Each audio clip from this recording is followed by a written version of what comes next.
1857 ایک ایسی بغاوت جو غلامی کے خلاف پہلا نعرہ تھی۔ 1947 وہ لمحہ جب ایک نئی قوم نے جنم لیا، لیکن ان دونوں تاریخوں کے درمیان کیا کچھ ہوا، کیسے ایک سوچ نے تحریک کا روپ لیا، کیسے قربانیوں، جلسوں، جیلوں اور عزم و حوصلے نے پاکستان کا راستہ بنایا۔ آئیے جانتے ہیں 1857 سے 1947 تک کا مکمل سفر، سال بہ سال تاریخ کی زبانی۔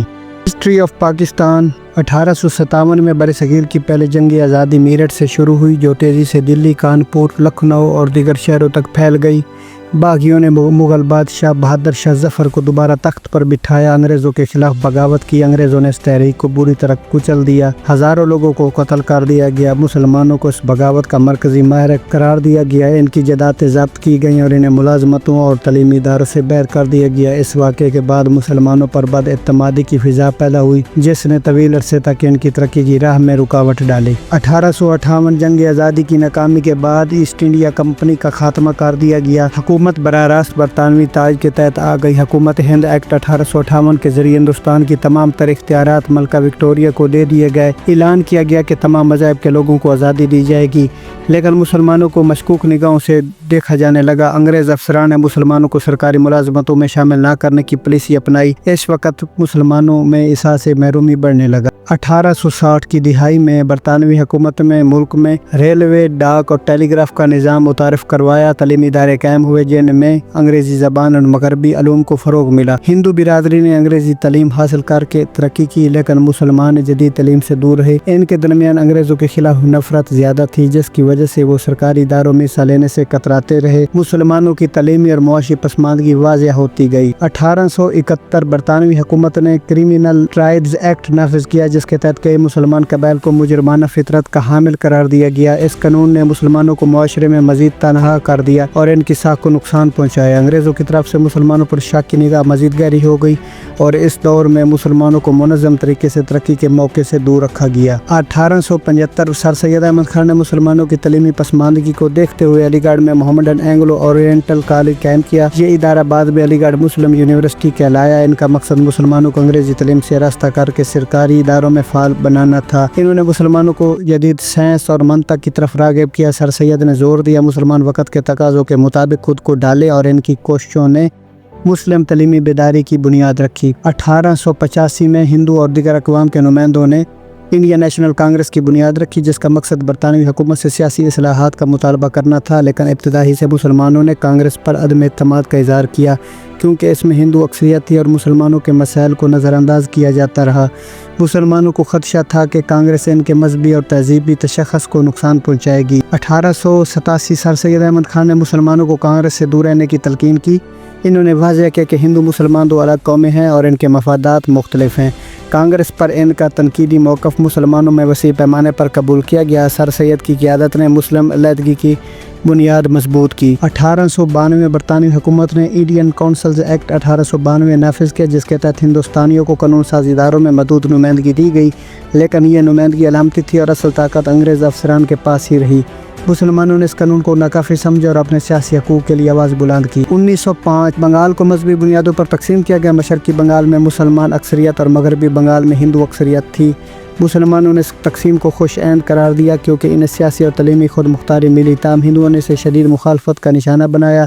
انڈین نیشنل کانگریس نے اسے منسوخ کروانے کی بھرپور مہم چلائی۔ اس سے مسلمانوں میں یہ احساس مزید پختہ ہوا کہ ہندو ان کے مفادات کے خلاف ہیں۔ 1906 دسمبر میں ڈھاکہ میں آل انڈیا مسلم لیگ کی بنیاد رکھی گئی تاکہ مسلمانوں کے سیاسی، سماجی اور تعلیمی حقوق کا دفاع کیا جا سکے۔ سر آغا خان، نواب وقار الملک اور نواب محسن الملک نے اصل میں کلیدی کردار ادا کیا۔ مسلم لیگ کا قیام مسلمانوں کے لیے ایک علیحدہ سیاسی شناخت کا آغاز تھا۔ اس سال شملہ وفد نے وائسرائے سے ملاقات کی اور مسلمانوں کے لیے جداگانہ انتخاب کا مطالبہ کیا۔ 1909 مورلے منٹو اصلاحات کے تحت مسلمانوں کو جداگانہ انتخاب کا حق دیا گیا، جس کا مقصد تھا کہ مسلمان اپنے نمائندگی خود منتخب کریں گے، اور یہ مسلمانوں کی ایک بڑی سیاسی کامیابی تھی اور انہیں پہلی بار بطور قوم تسلیم کیا گیا۔ کانگریس نے اس نظام کی مخالفت کی، لیکن مسلمانوں نے اسے اپنی سیاسی شناخت کے لیے اہم پیش رفت قرار دیا۔ 1910 برطانوی حکومت نے ہندوستان میں قانون سازی کے اختیارات میں جزوی ترمیم کی، مگر مسلمانوں کو اب بھی محدود نمائندگی حاصل رہی۔ مسلم لیگ نے اپنے پلیٹ فارم کو مزید فعال بنایا اور مختلف علاقوں میں اپنے दफातर कैम के इस साल मुसलमानों में तलीम और सियासी शऊर बढ़ने लगा। मुस्लिम लीग ने जुदागाना इंतखाब के हक़ को अपनी पॉलिसी का मुस्तकिल हिस्सा बनाया। हिंदू और मुस्लिम की आदत में फासले नुमाया होने लगे। 1911 बरतानवी हुकूमत ने बंगाल की तकसीम को मनसूख कर दिया, जो मुसलमानों के लिए एक बड़ा धचका था। मशरकी बंगाल को दोबारा मगरबी बंगाल के साथ मिला दिया गया, जिससे मुसलमानों के अलहदा शनाख्त को नुकसान पहुँचा।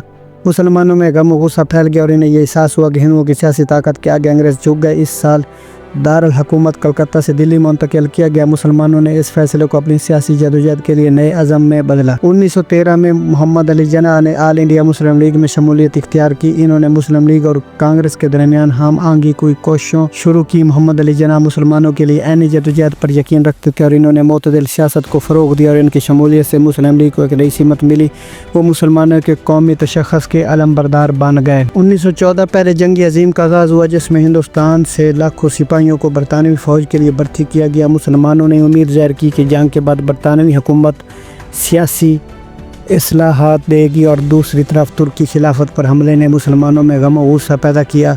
खिलाफत के साथ मुसलमानों की हमदर्दी बढ़ती गई और ये साल हिंदुस्तानी मुसलमानों की बैनुल-अक़वामी सियासत में दिलचस्पी का आगाज़ भी था। 1916 में लखनऊ पैक्ट पर दस्तखत हुए, जिसके तहत कांग्रेस और मुस्लिम लीग ने मिलकर 1916 बरतानवी हुकूमत से इस्लाहात का मुतालबा किया। मोहम्मद अली जिन्ना ने इस इत्तेहाद में कलीदी किरदार अदा किया। इस मुआहदे के तहत मुसलमानों को जुदागाना इंतखाबात और सरकारी मुलाजमतों में हिस्सेदारी तस्लीम की गई। अगरचे ये इत्तेहाद वक्ती था, मगर मुसलमानों को पहली बार एक मुतहदा सियासी क़ुव्वत के तौर पर तस्लीम किया गया। ये इत्तेहाद जल्द ही हिंदू मुस्लिम इख्तलाफात के बहस टूट गया। 1918 पहली मरतबा अज़ीम जंग का इख्तिताम हुआ। हिंदुस्तानी अवाम ने जंग में कसरत शिरकत के बदले सियासी आज़ादी की उम्मीद की थी, लेकिन अंग्रेज़ों ने वादे पूरे नहीं किए। इससे मुल्क भर में बेचैनी फैल गई, मुसलमानों में भी मायूसी फैलने लगी और आज़ादी की तहरीकें तेज़ हो गईं। 1919 में रोलेट एक्ट नाफिज किया गया, जिसके तहत बगैर मुकदमा चलाए 1919 गिरफ्तारी और कैद मुमकिन हो गई। इस एक्ट के ख़िलाफ़ पूरे हिंदुस्तान में एहतजाज हुआ। 13 अप्रैल 1919 को जलियांवाला बाग कत्ल आम पेश आया, जिसमें बरतानवी फ़ौज ने निहत्ते मुज़ाहिरीन पर गोलियां चलाईं, जिससे सैकड़ों अफराद शहीद हो गए। इस वाक़े ने हिंदुस्तान भर में बरतानवी राज के ख़िलाफ़ नफ़रत को बढ़ा दिया। मुसलमानों ने भी इस जुल्म पर शदीद एहतजाज किया, आज़ादी की तहरीक में मज़ीद सरगर्म हो गए। 1919 रोलेट एक्ट के निफाज ने बरसगीर में सियासी कशीदगी को बढ़ा दिया। इस कानून के तहत बगैर मुकदमा कैद मुमकिन हो गई, जिस पर शदीद रद्द-ए-अमल हुआ। जलियांवाला बाग का सानिया पेश आया, जहाँ जनरल डायर के हुक्म पर निहत्ते लोगों पर गोलियां बरसाई गईं। मुसलमानों और हिंदुओं में गम और गुस्सा फैला। ये वाक़या तहरीक आज़ादी के लिए नया मोड़ साबित हुआ। मुसलमानों ने खिलाफत तहरीक के ज़रिए बरतानवी इस्तेमार के ख़िलाफ़ आवाज़ बुलंद की। 1920 महात्मा गांधी ने अदम तामन तहरीक शुरू की, जिसमें मुसलमानों ने भी शमूलियत इख्तियार की।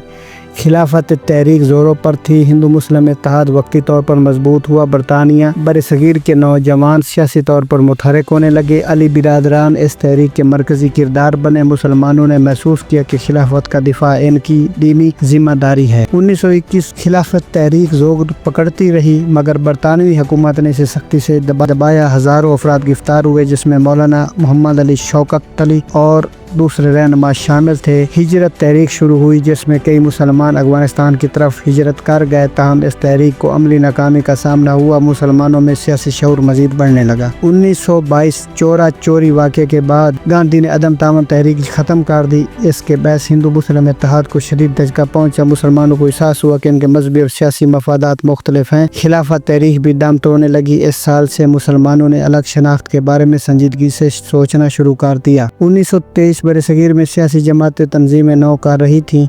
कांग्रेस दोबारा सरगर्म हुई, जबकि मुस्लिम रहनुमा नई हिकमत अमली पर गौर कर रहे थे। हिंदुस्तानी मुसलमानों में अलहदा सियासी प्लेटफार्म की ज़रूरत महसूस की गई। खिलाफत तहरीक की नाकामी ने मुसलमानों को मायूस ज़रूर किया, लेकिन एक नया शऊर भी पैदा हुआ। 1924 में तुर्की में खिलाफत का खात्मा हो गया, जिससे खिलाफत तहरीक भी ख़त्म हो गई। मुसलमान क़यादत ने मुकम्मल तवज्जो बरसगीर के मुसलमानों के हकूक़ पर मरकूज़ की। खिलाफत की नाकामी के बाद मुसलमानों को सियासी तौर पर मजबूत प्लेटफार्म की ज़रूरत शिद्दत से महसूस हुई। ये साल मुस्लिम कौम परस्ती की बुनियादों को मज़ीद वाज़िया करने वाला साबित हुआ। 1925 में मुसलमान सियासी तलीमी मैदान में अपनी शनाख्त कायम करने की कोशिश कर रहे थे। अलीगढ़ तहरीक के असरात वसी हो रहे थे। सियासी खिला को पूरा करने के लिए मुस्लिम लीडरशिप सरगर्म होने लगी। तलीमी इदारों और प्रेस ने मुस्लिम कौमियत के तस्वर को फ़रोग़ दिया, नौजवान नस्ल में शऊर और बेदारी बढ़ने लगी। 1926 में बरतानवी हुकूमत ने मरकज़ी और सूबाई असम्बलियों में मुसलमानों को मखसूस नुमाइंदगी दी। ये मुसलमानों की जुदागाना शनाख्त का एक बड़ा एतराफ़ था। मुख्तलिफ मुस्लिम जमातें सियासी इत्तेहाद की कोशिश कर रही थीं। मुसलमानों ने अपनी जुदागाना तहज़ीब, सकाफ़त, मज़हब की बुनियाद पर सियासी मुस्तक़बिल का मुतालबा बढ़ाया। 1927 हिंदू मुस्लिम इख्तलाफात में इजाफ़ा हुआ, ख़ास तौर पर जुदागाना इंतख़ाबात के मामले पर नेहरू रिपोर्ट और दिल्ली तजावीज़ के पस मंज़र में दोनों कौमों में बाद-ए-तमादी गहरी हुई। मुस्लिम रहनुमाओं ने मुस्तक़बिल की हिकमत अमली के लिए मशवरे शुरू किए। जना और दूसरे रहनुमाओं ने मुसलमानों के सियासी तहफ़्फ़ुज़ात उजागर किए। 1928 में नेहरू रिपोर्ट पेश की गई, जिसमें मुसलमानों के अलग इंतख़ाब और जुदागाना तशख़्ख़ुस को तस्लीम नहीं किया गया। मुसलमानों ने इसे मुस्तरद कर दिया। क़ायद-ए-आज़म ने 14 नकात पेश किए, जिनमें मुसलमानों के हकूक़ और आज़ादी की ज़मानत का मुतालबा शामिल था। ये साल बड़े सगीर की सियासत में वाज़ेह तक़सीम का आगाज़ था। 1929 में क़ायद-ए-आज़म ने दिल्ली में अपने मशहूर 14 नुकात पेश किए, जो मुसलमानों के बुनियादी मुतालबात थे। इन नुकात में मज़हबी आज़ादी, सकाफ़त का तहफ़्फ़ुज़, अक़लियतों के हकूक़, जुदागाना इंतख़ाब शामिल थे। ये नुकात मुसलमानों के अलग तशख़्ख़ुस का ऐलान थे। इसी साल कांग्रेस ने मुकम्मल आज़ादी का मुतालबा किया। 1930 इल्लामा इक़बाल ने इलाहाबाद के तरीक़ी खुतबे में मुसलमानों के लिए अलग रियासत का तस्वर पेश किया। इन्होंने मुसलमानों को एक अलग कौम करार दिया जो अपना सियासी तहज़ीबी निज़ाम चाहते हैं। ये तस्वर पाकिस्तान की फ़िक्री बुनियाद बन गया। इस साल लंदन में पहली गोल मेज़ कॉन्फ्रेंस भी मुनक़्क़िद की गई। 1931 में दूसरी गोल मेज़ कॉन्फ्रेंस मुनक़्क़िद हुई, जिसमें क़ायद-ए-आज़म ने मुसलमानों के सियासी हकूक़ की वकालत की, मगर कांग्रेस की हरदड़मी और हिंदू रहनुमाओं का रवैया क़ायद-ए-आज़म को मायूस कर गया। कुछ अरसे के लिए इंग्लैंड चले गए और मुसलमानों की सियासी क़यादत मुंतशिर हो गई। 1932 में तीसरी गोल मेज़ कॉन्फ्रेंस हुई, लेकिन मुसलमानों के मुतालबात को तस्लीम ना किया गया। बरतानवी हुकूमत ने कम्युनल अवार्ड का ऐलान किया, जिसमें मुसलमानों को जुदागाना इंतख़ाबात की इजाज़त दी गई। हिंदू रहनुमाओं ने इसकी मुखालफत की। मुसलमानों ने इसे अपनी फ़तह करार दिया। 1933 चौधरी रहमत अली ने पाकिस्तान का लफ्ज़ पहली बार इस्तेमाल किया और एक किताबचा नो और नेवर में इसका तस्वर दिया। यह नज़रिया बरसगीर के मुसलमानों में मकबूल होने लगा और पाकिस्तान का मतलब पाक लोगों की सरज़मीन लिया गया। मुसलमानों में अलग वतन की आवाज़ बुलंद होने लगी। 1934 क़ायद-ए-आज़म ने सियासत में वापसी का फ़ैसला किया। ऑल इंडिया मुस्लिम लीग की क़यादत संभाली। इन्होंने मुसलमानों को एक अलग प्लेटफार्म पर जमा करने की कोशिश शुरू की। मुस्लिम लीग में तंजीम नौ हुई। ये वापसी तहरीक पाकिस्तान के लिए बहुत अहम मोड़ साबित हुई। 1935 बरतानियों ने गवर्नमेंट ऑफ इंडिया एक्ट 1935 नाफिज किया, जिसके तहत बरसगीर में महदूद खुद मुख्तारी दी गई। इस कानून ने सूबाई खुद मुख्तारी को तस्लीम किया, मगर मरकज़ बरतानिया के कंट्रोल में रहा। मुस्लिम लीग ने इस कानून को मशरूत तौर पर कबूल किया। 1936 क़ायद-ए-आज़म ने मुस्लिम लीग को मजबूत सियासी क़ुव्वत बनाने के लिए भरपूर काम शुरू किया। ऑल इंडिया मुस्लिम लीग को ऑल इंडिया सतह पर मुनज़्ज़म किया गया। इस दौरान मुख्तलिफ मुस्लिम रहनुमा दोबारा मुत्तहद हुए। मुसलमानों ने अपनी सियासी जमात को मुस्तक़बिल का मरकज़ बनाना शुरू किया। 1937 सूबाई इंतख़ाबात में मुस्लिम लीग को नाकामी का सामना हुआ, जबकि कांग्रेस ने कई सूबों में हुकूमत बनाई। कांग्रेस की हुकूमतों में मुसलमानों के साथ इम्तियाज़ी सलूक किया गया। इससे मुसलमानों को अपनी सियासी ताकत का अंदाज़ा हुआ। मुस्लिम लीग ने इस साल को यौम निजात करार दिया। 1938 मुस्लिम लीग ने कलकत्ता इजलास में वाज़ेह तौर पर मुसलमानों को जुदागाना सियासत को उजागर किया। क़ायद-ए-आज़म ने वाज़ेह किया कि हिंदू मुस्लिम इत्तेहाद मुमकिन नहीं है। इस साल मुस्लिम कौमियत का नज़रिया मज़ीद मजबूत हुआ। मुस्लिम लीग ने पूरे बरसगीर में अपनी शाखें कायम करना शुरू की। 1939 दूसरी जंग अजीम का आगाज़ हुआ। बरतानिया ने हिंदुस्तान को जंग में शामिल कर लिया। कांग्रेस ने तजाजन वजारतों से इस्तीफ़ा दिया, जबकि मुस्लिम लीग ने यौम निजात मनाया। इस साल मुसलमानों ने महसूस किया कि इनका असल नुमाइंदा सिर्फ मुस्लिम लीग है। क़ायद-ए-आज़म की क़यादत मजबूत हुई। 1940 लाहौर में ऑल इंडिया मुस्लिम लीग के इजलास में करारदाद पाकिस्तान मंजूर हुई। इस करारदाद में मुसलमानों के अलहदा रियासत का मुतालबा किया गया। ये तहरीक पाकिस्तान का संग मील था। अब पाकिस्तान का तस्वर अवामी सतह पर मकबूल होने लगा। क़ायद-ए-आज़म को मुस्लिम कौम का रहनुमा तस्लीम कर लिया गया। 1941 मुस्लिम लीग ने अपने ऐन में करारदाद पाकिस्तान को शामिल किया। पार्टी की तंजीम पूरे हिंदुस्तान में मजबूत की गई। मुसलमानों की अक्सरियत ने मुस्लिम लीग की क़यादत को मकबूल किया। जमात इस्लामी का क़याम इसी साल अमल में आया, जो बाद में अहम किरदार अदा करती रही। 1942 गांधी ने भारत छोड़ो तहरीक शुरू की, मगर मुस्लिम लीग ने इसका हिस्सा बनने से इनकार कर दिया। क़ायद-ए-आज़म ने वाज़ेह किया, पहले पाकिस्तान फिर आज़ादी। मुसलमानों ने अलग रियासत के लिए जदोजहद तेज़ कर दी। हिंदू मुस्लिम फासले मज़ीद बढ़ गए। 1943 मुस्लिम लीग ने दिल्ली इजलास में क़याम पाकिस्तान के मुतालबे को दोहरा दिया। बंगाल के वज़ीर आला ख्वाजा नाज़मुद्दीन और हुसैन शहीद सहरवर्दी ने भरपूर हिमायत की। क़ायद आज़म ने पाकिस्तान को मुसलमानों की मंजिल करार दिया। मुसलमान अवामी तहरीक में बढ़ चढ़ कर शामिल होने लगे। 1944 क़ायद आज़म और गांधी के दरमियान मुलाकातें हुई, जिन्हें गांधी जना मुज़ाकरात कहा जाता है, लेकिन कोई नतीजा ना निकल सका। गांधी मुसलमानों को अक़लियत मानते थे, जबकि जिना इन्हें एक अलग कौम कहते थे। दूसरी जंग अज़ीम के खात्मे में 1945 में बरतानिया ने हिंदुस्तान में इक़्तिदार की मुंतकली की बात की। मुस्लिम लीग ने अपने मौक़िफ़ को और ज़्यादा वाज़ेह किया। इंतख़ाबात की तैयारी शुरू की। मुस्लिम अवाम ने क़ायद आज़म की क़ियादत पर मुकम्मल एतमाद का इज़हार किया। 1946 इंतख़ाबात में मुस्लिम लीग ने ज़बरदस्त कामयाबी हासिल की। मुसलमानों की नुमाइंदा जमात बनकर उभरी। कैबिनेट मिशन का बयान आया, मगर मुस्लिम लीग और कांग्रेस में इत्तफाक न हो सका। कलकत्ता में फ़िरका वाराना फसादात फूट पड़े। मुसलमानों ने पाकिस्तान के लिए आखिरी मरहले की जदोजहद शुरू कर दी। 1947 बरतानिया ने बरसगीर की तकसीम का फैसला कर लिया। 3 जून के मंसूबे के तहत पाकिस्तान और भारत दो अलग रियासतें बनी। 14 अगस्त को पाकिस्तान मर्ज वजूद में आया। क़ायद आज़म मोहम्मद अली जिन्ना पहले गवर्नर जनरल बने।